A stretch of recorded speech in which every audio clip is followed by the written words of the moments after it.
ईश्वर से प्यार करना सबसे बड़ा रोमांस है।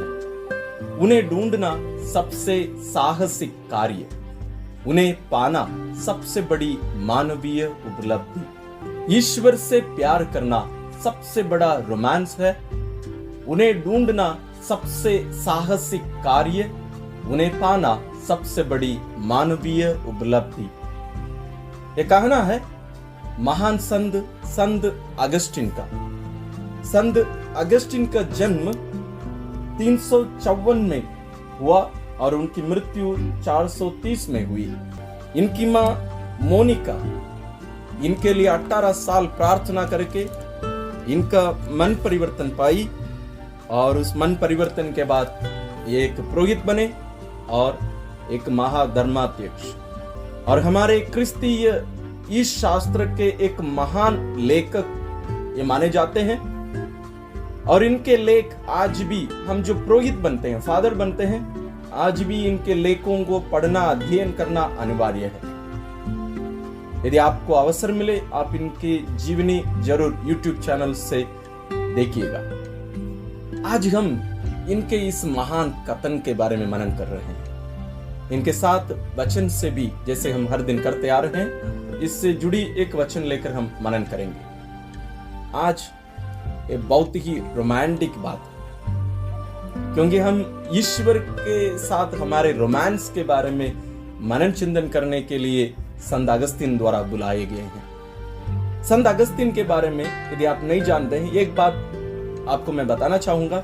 संत अगस्तिन एक महान साधारण मनुष्य थे। महान और साधारण दोनों कहने का मतलब यह है क्योंकि वे ईश्वर की खोज में थे और उनको पाने के लिए वो हर जगह गए।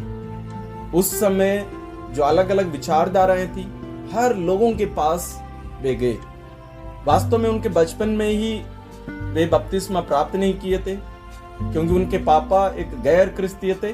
उनकी मां मोनिका क्रिस्तीय परिवार से थी।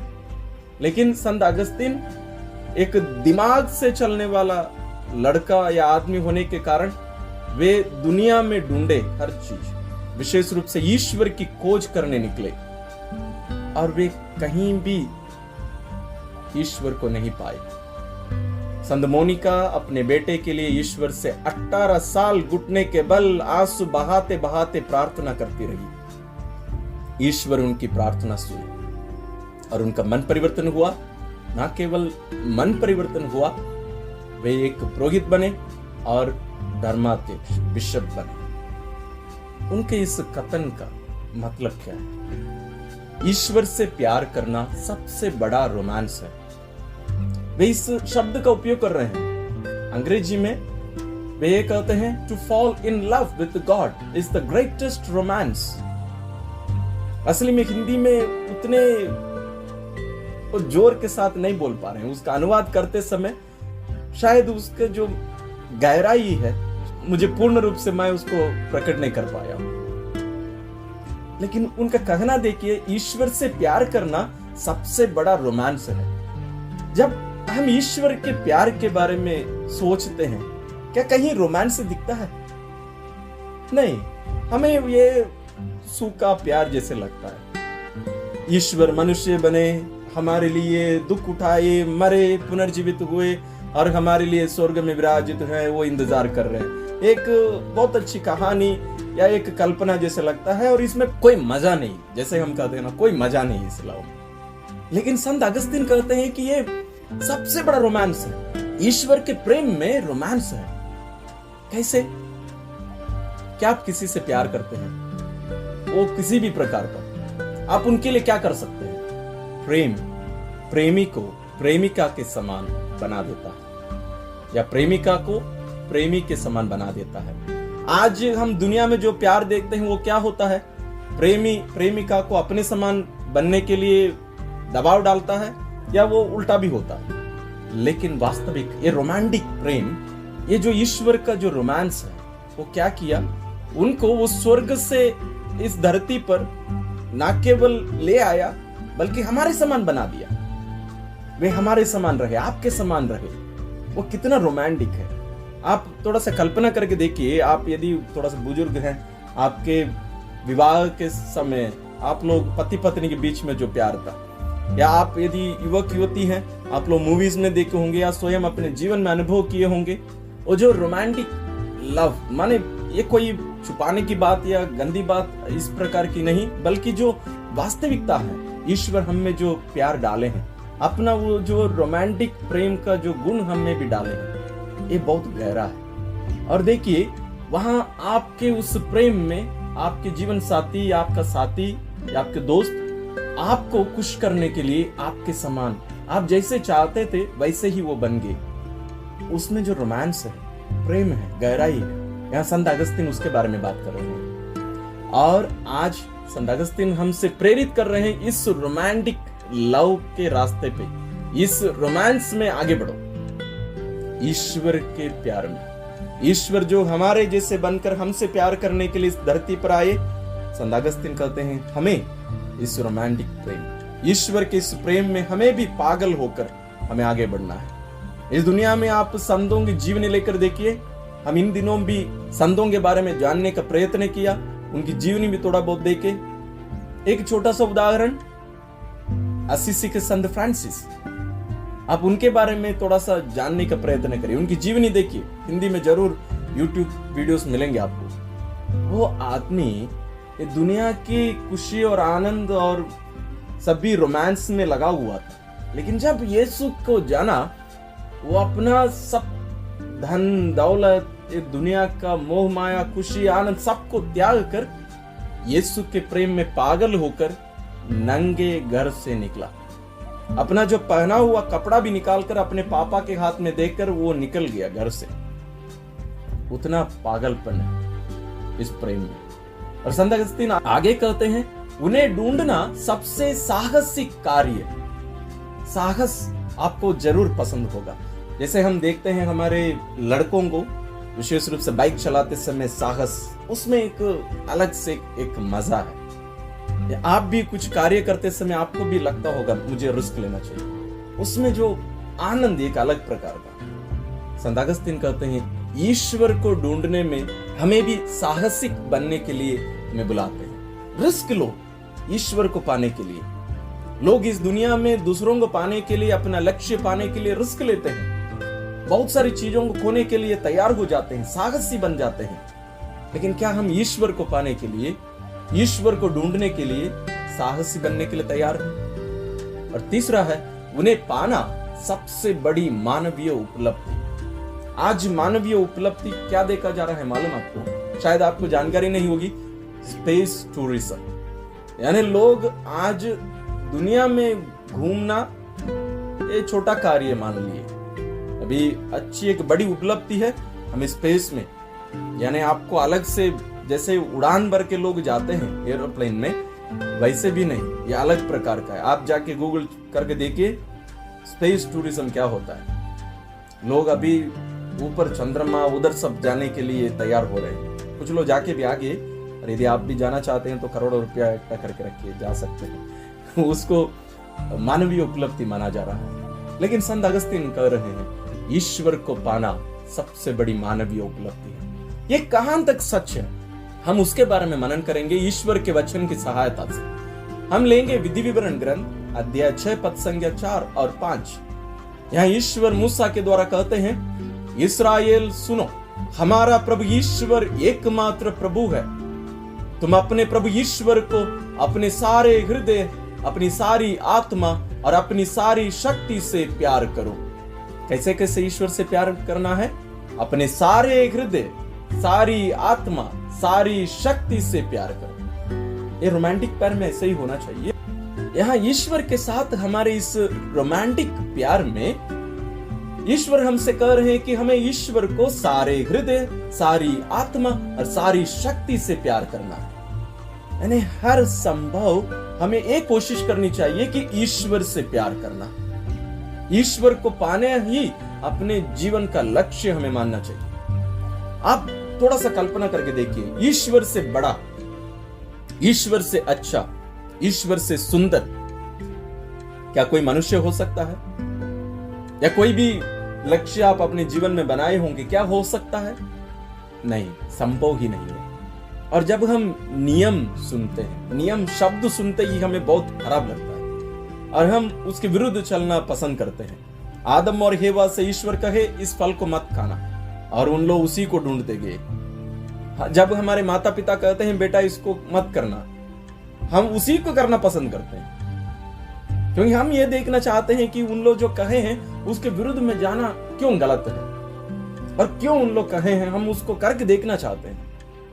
ईश्वर ये जो आगे हमें दिए हैं उसका मतलब यह है, ये सच है, इसलिए ईश्वर हमसे कह रहे हैं इसको करना ही हमारे लिए लाभदायक है और इसको नहीं करना हानिकारक। इसलिए उसको एक नियम बना दिया गया है ताकि हम उसका पालन करें। लेकिन हम इसको एक नियम के रूप में ना लें, हम इसको रोमांस के रूप में, एक प्रेम के रूप में इसको लें। ईश्वर जो आपके प्रति अपने प्रेम के कारण पागल होकर आपके समान बनकर इस धरती पर आया, आपको अपने उस रोमांटिक प्रेम में एक प्रकार से हम कह सकते हैं फंसाने के लिए, आपको लुभाने के लिए दुख उठाया, क्रूस पर मरा और आपसे कहा देखो मैं तुमसे कितना प्यार करता हूं। आप मूवीज में देखे होंगे जहां लड़का या लड़की जाके एक लाल गुलाब रोज फ्लावर पकड़कर अपने प्रेमिका या प्रेमी के सामने घुटने टेक कर उसको प्रपोज करते हैं, उनसे कहते हैं मैं तुमसे प्यार करता हूं, क्या तुम मेरे प्रेम बनने के लिए तैयार हो या बनोगे। यीशु भी उसी तरीके से हमारे सामने आए, लेकिन फूल लेकर नहीं, क्रूस लेकर, अपना जीवन, अपना उस छेदित हृदय अपने हाथ में पकड़कर वे आपकी ओर अपना हाथ बढ़ाकर आपसे पूछते हैं देखो मैं तुमसे कितना प्यार करता हूं, मेरे रोमांटिक प्रेम के देखो। आज हमें ईश्वर के प्रेम के प्रति हमारी जो सोच है, जो मानसिकता है, उसको बदलने की जरूरत है। हम जो इसको एक कहानी के रूप में, एक सोच के रूप में लेकर हम चल रहे हैं वास्तव में ईश्वर के प्रेम को, लेकिन आज उसको बदलने का समय है। विशेष रूप से संत अगस्तीन वो हमें सिखा रहे हैं ईश्वर के वचन की सहायता से। क्या आप इस रोमांटिक प्रेम में, इस रोमांस में आगे बढ़ने के लिए तैयार हैं? तैयार होना चाहिए, क्योंकि ईश्वर आपसे प्यार करते हैं। आइए हम अपनी आंखें बंद करें। क्या आपके मन में प्रेम की चाहत है?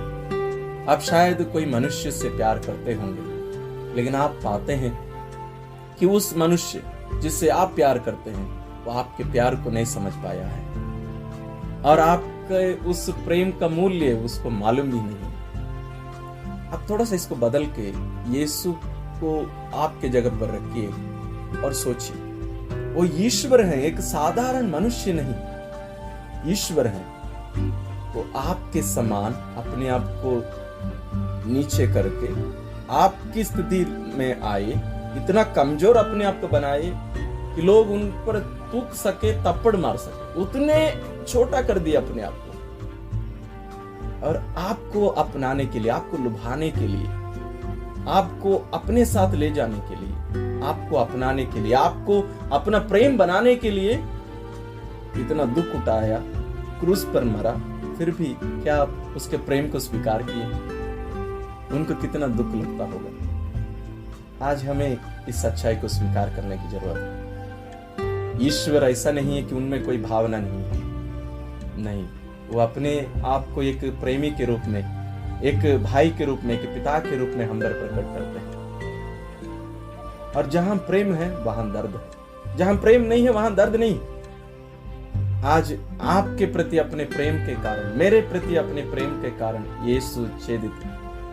आज भी यीशु अपना हाथ फैलाकर हमें बुलाते हैं, देखो मैं तुमसे कितना प्यार करता हूं, मेरे हृदय को देखो।